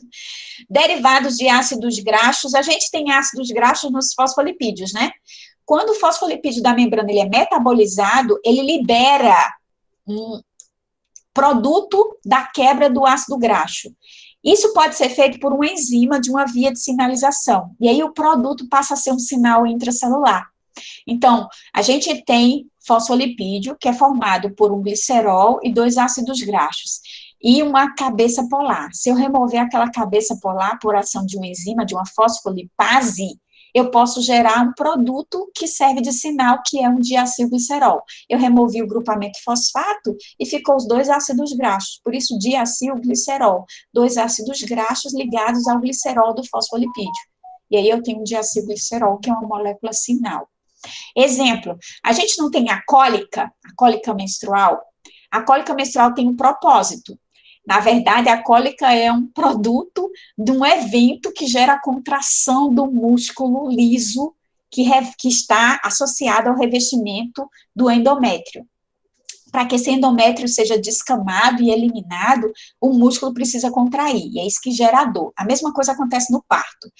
O propósito é fazer a gente sofrer? Talvez, não.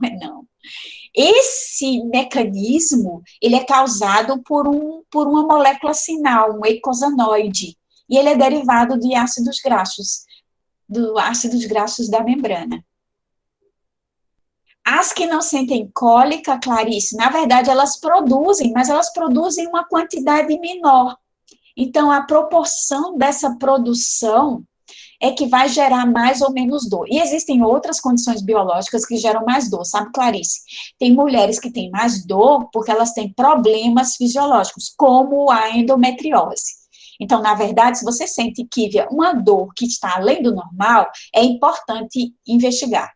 É importante investigar porque a endometriose tem consequências na vida fisiológica. Se alguém pretende ter filhos na reprodução, então é sempre importante investigar. Se há uma cólica que ela vai além do normal, que ela causa uma sensação de mal-estar muito exacerbada, ela tem que ser muito bem verificada e investigada, porque pode estar envolvido com uma condição patológica. Então, voltando aqui. Gases, alguns gases podem funcionar como moléculas sinais. O óxido nítrico é um exemplo. O óxido nítrico, ele vai ser importante na contração do músculo cardíaco. Então, nosso corpo, ele converte de novo aquele aminoácido arginina, que é um aminoácido nitrogenado, em óxido nítrico. E quando ele faz isso, ele avisa para o endométrio, por exemplo, dos nossos vasos sanguíneos, para ajustar o calibre do vaso e controlar a pressão arterial.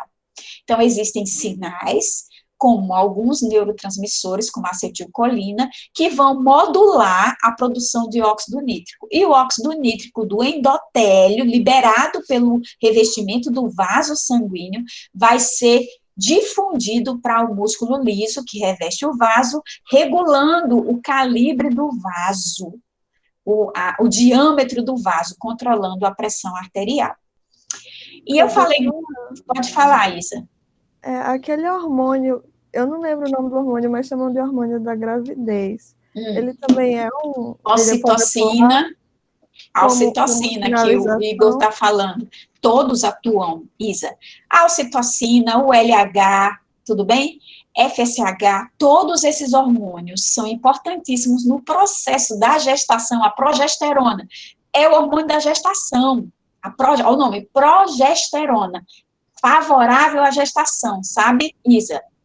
Todos esses hormônios modulam os eventos da gestação e os eventos que vão se concretizando ao longo do processo, inclusive o parto. A ocitocina, que Igor colocou aqui, que é famosa, ela é chamada de hormônio do amor, porque ela gera aquela percepção de cuidado, de acolhimento do bebê, porque o propósito, tá certo, Lucas, porque o propósito do ser humano, por exemplo, quando produz ocitocina, o propósito do meu corpo é garantir que aquele indivíduo que nasceu sobreviva. Então, na hora que eu tiver o bebê, eu tenho que amamentar, porque o bebê humano não sabe se alimentar sozinho. Então, eu passo a gostar, acolher e proteger aquela cria, porque eu sou induzida hormonalmente a criar laços com aquele indivíduo durante o processo da gestação e a secreção de ocitocina. E quando a mulher amamenta, ela produz muita ocitocina. E essa ocitocina produzida, a ocitocina ajuda a produzir leite, e à medida que você amamenta, você tem um feedback positivo, você passa a produzir mais ocitocina. Então, existem mulheres que dizem que se sentem muito bem amamentando, felizes, satisfeitas, mesmo com a dor no início, depois elas se sentem muito bem no envolvimento com o filho, com a amamentação, porque essa molécula, ela dá um bem-estar, ela traz o prazer. Aí a pergunta vem, nem toda mulher se sente assim. Lógico, nós somos polimórficos. Consequentemente, algumas pessoas produzem mais, outras pessoas produzem menos. Dependendo da combinação de outros hormônios envolvendo o estresse, pode ser que aquele efeito não seja atingido. Mas ele funciona. Você pode ter a produção, uma alteração na produção hormonal, Clarice, que leve à produção de algumas dessas moléculas que geram uma percepção e uma gravidez psicológica. É muito comum em animal, em virtude de alguns estresses. Na natureza, as mães, elas acolhem os filhotes graças a esses sinais hormonais. O que eu quero dizer, Ailton, é que algumas pessoas, quando eu dou essa aula, que eu falo, principalmente um professor de endocrinologia, quando ele vai dar essa aula, dá a sensação que eu transformei o amor em química, mas o amor é química mesmo, né? Então, o amor é uma química entre você, uma química biológica. A natureza é muito sábia, ela criou um conjunto de fatores que favorecem essa relação da cria com a mãe. É uma alteração hormonal. Acontece, é uma alteração, por exemplo, na glândula que produz a proteína indutora da produção de leite, a molécula sinal. Como é o nome da molécula sinal que induz a produção de leite?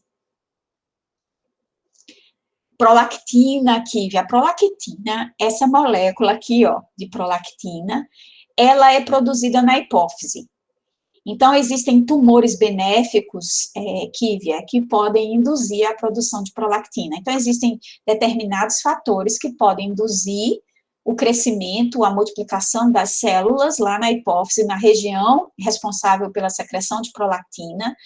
Essas células podem passar a secretar a prolactina e induzir a ativação da glândula mamária, e aí a glândula mamária passar a produzir leite. Mas é aquilo que eu falei, o que vai causar esse efeito fisiológico drástico? Um conjunto de fatores, um conjunto de sinais, que em conjunto vão ativar essa secreção fora de época. Então, para finalizar a nossa aula, olha, agentes físicos podem ser sinalizadores? Ou se podem. Quando eu vejo, o que na verdade está sinalizando para o que eu vejo? São os fótons, é a luz. É um fator físico, não é?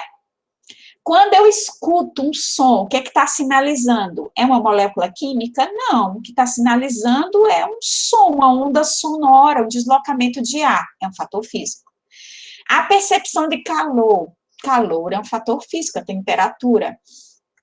O tato da superfície mecânica, eu tenho mecanorreceptores, ó, receptor que percebe as superfícies, também é um fator físico. A radiação ultravioleta, ela pode atuar sobre o DNA, causar um dano, e essa alteração no DNA por causa da radiação pode ser uma sinalização. Existem pessoas, Clarice, que têm falhas na percepção de tato, beleza. Na percepção de dor também, tá, Clarice? Tem gente que não sente dor, que é o que a gente chama de... Essas pessoas, elas não têm a percepção de dor, elas perderam o quê? Essa falha em quê? É uma falha na sinalização, é uma falha em quem? Tá faltando quem? O nome desses receptores para sentir dor, Clarice, é nocioceptores, tá? Que sentem a dor. Esses receptores estão danificados. Professora, então, isso seria o contrário dos fibromialgicos? Seria uma percepção Pode sinalizadora ser, exacerbada? exatamente. Quem tem fibromialgia pode ter uma alteração genética que pode perturbar essa sinalização celular, Andréa, tornando essa sinalização muito sensível. André, à medida que a gente avança no nosso desenvolvimento, os nossos sensores de dor, de luz, de cheiro, eles vão se ajustando, tudo bem? Eles vão, ao longo do nosso desenvolvimento, se ajustando. O bebezinho, quando ele nasce, não sei se vocês já viram um bebê lambendo o ar. Vocês já viram alguma vez, assim? Sim. Ou parece que ele está vendo alguma coisa pelo cheiro, pelo sabor? Existe um tipo de mecanismo que a criança que está no final do processo, acabou de nascer, ela está no final do processo de ajuste dessa sensibilidade. E o que pode acontecer, Andréa, na fibromialgia, é exatamente uma não adequação ou uma alteração dessa percepção de dor. E aí o paciente que tem fibromialgia tem uma alteração e passa a ser mais sensível, passa a apresentar uma resposta à dor mais aguda. Ou ele pode provocar, por causa de inflamações, a produção dos sinais que geram a dor em maior quantidade, sabe, Andréa?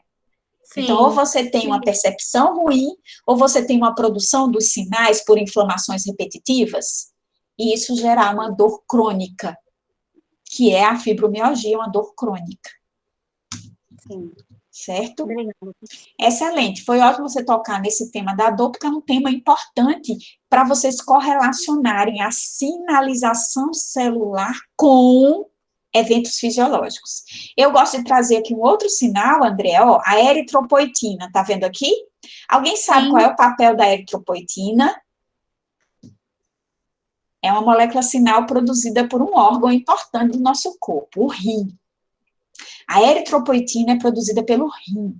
E a eritropoetina é secretada no sangue, vai para a medula, onde ativa a produção de eritrócitos. Então, se a gente tem falência renal, a gente perde a produção ou tem queda na produção de eritropoetina. E isso requer que nós tenhamos uma administração de eritropoetina. Aqui em casa, eu tinha 4 Dobermans, e eu tenho hoje só 2, uma é filhote, que acabou de chegar, porque eu perdi 2 nos 2 últimos anos, e tinha perdido um em 2018, então eu tinha só um macho, e agora a gente tem uma bebê. E a nossa penúltima que faleceu, ela faleceu por falência renal. E por que ela teve danos severos? Porque não tinha produção de eritropoetina, além dos problemas que o dano renal que ela tinha causava com ureia, com creatinina, ela tinha baixa produção de eritrócitos. O segundo filhote, que tem 7 anos, que é o irmão dela, nós fazemos a administração de eritropoetina, gente. A gente compra a eritropoetina humana, heteróloga, e a injeta nele. O que é que ele faz? Ele responde, o eritrócito dele se multiplica lá na medula, as células tronco de eritrócitos, eritroides, se multiplicam e formam novos eritrócitos. Ele não tem anemia crônica, característica de um quadro severo da falência renal que ele e a irmã dele tinham. Então, com conhecimento melhor, a gente pode estudar quais eram as alternativas terapêuticas para que essa sinalização celular, pelo menos da função renal, produção de érito, desse sinal, eritropoetina, fosse restabelecido. Então, é interessante que vocês toquem todos esses assuntos para que vocês entendam a sinalização celular como algo importantíssimo na fisiologia. Eritropoetina produzida do mesmo jeito, Igor, que a insulina heteróloga, produzida por biotecnologia, por bactérias recombinantes, exatamente, Igor. Outro ponto interessante, vocês têm falado em inflamação, né? Inflamação envolve as citocinas, ó, os interferons, são todas moléculas envolvidas em sinalização celular. E nossa aula termina aqui. Desculpem o avanço. Professora, eu quero falar com a senhora. Certo, Andréa. Eu mandei o arquivo, chegou? Professora, eu não chego o anexo, porque tem uma janelinha lá no CIGA, e naquela janelinha não ocupa, não fica, não tem nada, não contém nada. Não abre? Eu até enviei meu e-mail Eu pessoal. vi. Tá, eu vou então mandar direto, tá? Deixa eu te mostrar como é que eu fiz. Por favor. Só um instante. Bom final de semana, Clarice. Ótima participação, viu, querida? Eu quero sua participação maior assim, tá bom? Continue participando, tá, Clarice? Eu vou parar aqui a gravação. Deixa eu parar. Pronto, interromper a gravação. Obrigada.